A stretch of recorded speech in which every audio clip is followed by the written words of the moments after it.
Namaste people, welcome to our channel. Today's our topic is working of shift left registers. First of all, we should know this meaning of this register. Means it is a group of flip-flops, an array of flip-flops. Means in the circuit it does not consist of any other gates. It means it consisting of only flip-flops. తర్వాత ఇక్కడ మనకి shift left registers కాబట్టి data అనేది bits అనేవి shifts from the right to left direction. అంటే మనకి right నుంచి left డైరెక్షన్లో మనకి డేటా అనేది ట్రాన్స్మిట్ అవుతుంది. సో దీన్ని మనం లెఫ్ట్ షిఫ్ట్ రిజిస్టర్స్ అని అంటాం. తర్వాత మనకి ఇప్పుడు మనం 4-bit షిఫ్ట్ రిజిస్టర్ చూద్దాం. So I know this is the circuit diagram for this shift left register. Here we are using the D flip flop. So manaki ikkada first of all a flip flop 1 2 3 4 and here we get the output here Q1 Q2 Q3 and Q4. First of all మనం ఇక్కడ we are applying the clock pulse and దీంట్లో మనకి రెండు edges ఉంటాయి, ఒకటి positive edge ఒకటి negative edge. Next దీని operation ఇనిషియల్గా మనకి ఈ ఫ్లిప్ ఫ్లాప్స్ అనేవి రిసెట్ కండిషన్లో ఉంచాలి. రిసెట్ కండిషన్ అంటే దానికి ఏంటిది అంటే first Q1 equal to Q2 equal to Q3 equal to Q4 equal to 0. ఈ 0 కండిషన్లు ఉన్నప్పుడు మనకి ఫ్లిప్ ఫ్లాప్స్ అనేవి 0 అవుతుంది అంటే రిసెట్ కండిషన్. తర్వాత మనం ఇప్పుడు డేటా అనేది మనకి entered serially from right to left. ఇక్కడ నుంచి D4 నుంచి మనకి డేటా అనేది సీరియల్గా సీక్వెన్షియల్గా మనకి ఎంటర్ అవుతుంది ఫ్లిప్ ఫ్లాప్లోకి. అంటే D4 ఇది D4 ఇది D3 D2 D1 అంటే ఇక్కడ మనం we are using the D flip flop. So ఇక్కడ డేటా అనేది రైట్ నుంచి లెఫ్ట్కి మూవ్ అవుతుంది. ఇప్పుడు మనం ఎప్పుడైతే మనం పాజిటివ్ ఎడ్జ్ అనేది పాజిటివ్ క్లాక్ పల్స్ అనేది మనం అప్లై చేసినాం అనుకుంటే ఇది పాజిటివ్ పల్స్ కదా, పాజిటివ్ పల్స్ అనేది అప్లై చేసినాం. Data is shifted from one position of the left to another position to right. ఇక్కడ నుంచి ఇడికి మనకి డేటా అనేది షిఫ్ట్ అవుతుంది. ఇక్కడ మనం Q4 ఇక్కడ వచ్చిన అవుట్పుట్ అనేది అప్లై టు D3 అంటే హియర్. ఇక్కడ మనకి ఏమవుతుందంటే ఫస్ట్ మనం డేటాని అప్లై చేస్తున్నాం కదా, అంటే పాజిటివ్ పల్స్ని అప్లై చేసినప్పుడు ఇక్కడ డేటా అనేది shifted by one position to the left side ఏమవుతుంది షిఫ్ట్ అవుతుంది. షిఫ్ట్ అయ్యి మనకి నెక్స్ట్ బిట్లో స్టోర్ అవుతుంది అంటే రైట్ సైడ్ మనకి ఇక్కడ స్టోర్ అవుతుంది. ఇప్పుడు ఫర్ ఎగ్జాంపుల్ మనం ఒక బిట్ తీసుకుందాం. ఫర్ ఎగ్జాంపుల్ మనకి డేటా ఈజ్ ఈక్వల్ టు ఏంటిది 1100 ఫర్ ఎగ్జాంపుల్.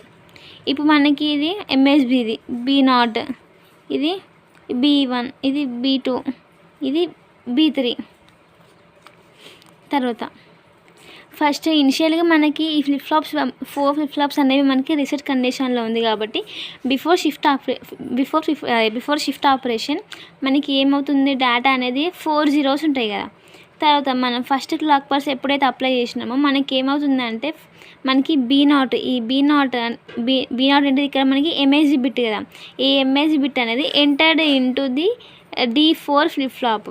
సో మనకి ఆఫ్టర్ ది షిఫ్ట్ ఆపరేషన్ మనకి ఏమవుతుంది 0001 ఇది MSG బిట్ కదా, ఇది అనేది D4లోకి ఎంటర్ అవుతుంది కాబట్టి మనకి ఇక్కడ ఇది.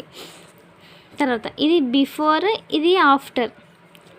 నెక్స్ట్ మన సెకండ్ క్లాక్ పల్స్ అప్లై చేసినప్పుడు ఏమవుతుంది ఈ D4 మనకి వచ్చిన ఈ D4 అనేది shifted to the D3 bit అయినాక మళ్ళీ మనకి సెకండ్ ఈ B1 బిట్ అనేది మనకి D4లోకి ఎంటర్ అవుతుంది.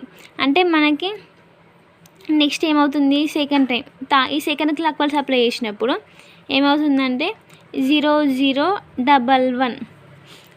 తర్వాత మళ్ళీ ఈ సెకండ్ క్లాక్ పల్స్ అప్లై చేసినప్పుడు థర్డ్ క్లాక్ పల్స్ అప్లై చేసినప్పుడు ఏమవుతుంది థర్డ్ క్లాక్ పల్స్ అంటే మనకి ఈ B2 అనేది D4లోకి ఎంటర్ అవుతుంది. ఈ B2 అనేది D4లోకి ఎంటర్ అయినప్పుడు మనకి ఈ బిట్ అనేది D3లో ఉన్న బిట్ అనేది మనకి D2కి షిఫ్ట్ అవుతుంది రైట్ సైడ్. మళ్ళీ ఈ D4 ఉన్న బిట్ అనేది D3కి పోతుంది. మళ్ళీ D4లోకి B2 బిట్ అనేది వస్తుంది. అంటే ఏమవుతుంది 01110 అవుతుంది. ఇది థర్డ్ క్లాక్ పల్స్ అప్లై చేసినప్పుడు. మరి తర్వాత ఫోర్త్ క్లాక్ పల్స్ అప్లై చేసినప్పుడు ఏమవుతుంది నెక్స్ట్ ఈ B3 బిట్ అనేది D4లోకి వెళ్తుంది. D4లోకి వెళ్ళినప్పుడు దీంట్లో ఉన్న బిట్స్ అనేవి రైట్ సైడ్కి షిఫ్ట్ అవుతుంది. తర్వాత మనం 4th క్లాక్ పల్స్ అప్లై చేసినాం, మనకి ఈ డేటా అనేది మనకి ఆప్టెన్ అవుతుంది. సో మనకి ఈ వచ్చిన వాల్యూస్ని బేస్ చేసుకొని మనం టైమింగ్ డయాగ్రామ్ అనేది డ్రా చేయాలి. ఫస్ట్ మనం నార్మల్గా ఒక ర్యాండమ్ క్లాక్ పల్స్ అనేది తీసుకున్నాం, ఇది క్లాక్. తర్వాత మనకి D4లోకి మనకి ఏమేమి వాల్యూస్ ఉంటాయండి అంటే ఇది 1100 కదా. అంటే ఫస్ట్ మనం ఏం చేయాలి, ఫస్ట్ యాజ్ యూజువల్గా మనకి ఫస్ట్ అనేది హాఫ్ కండిషన్ ఉంటుంది కాబట్టి సో ఇట్లా. తర్వాత మనకి 1 కదా ఇట్లా. నెక్స్ట్ 0 నెక్స్ట్ మనకి ఇదేంటిది, ఇది డి ఇన్. తర్వాత మనకి నెక్స్ట్ మనకి Q1 అనేది ఇది కదా. Q1 ఇది అయినప్పుడు మనకి డేటా అనేది ఎలా అవుతుంది. సో మనకి ఇది మనకి Q4, ఇది Q4 కాబట్టి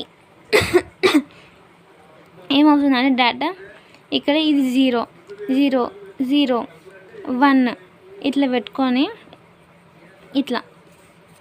నెక్స్ట్ Q3 00 11 00 11.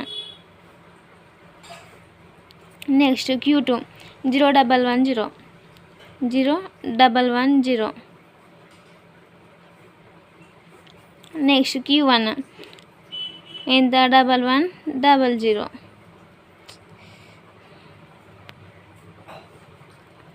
ఇది టైమింగ్ డయాగ్రామ్. ఇది మనం ఇక పాజిటివ్ ఎడ్జ్ తీసుకుంటున్నాం కాబట్టి పాజిటివ్ ఎడ్జ్ నుంచి మనం టైమింగ్ డయాగ్రామ్స్ అనేది డ్రా చేసినాం. ఇందులో నెగటివ్ ఎడ్జ్ కూడా ఉంటుంది. నెగటివ్ ఎడ్జ్ అప్పుడు మనకి ఇక్కడ నుంచి మనం టైమింగ్ డయాగ్రామ్ అనేది డ్రా చేయాలి. And this is today's our videos guys. Video కనుక నచ్చితే లైక్ చేయండి.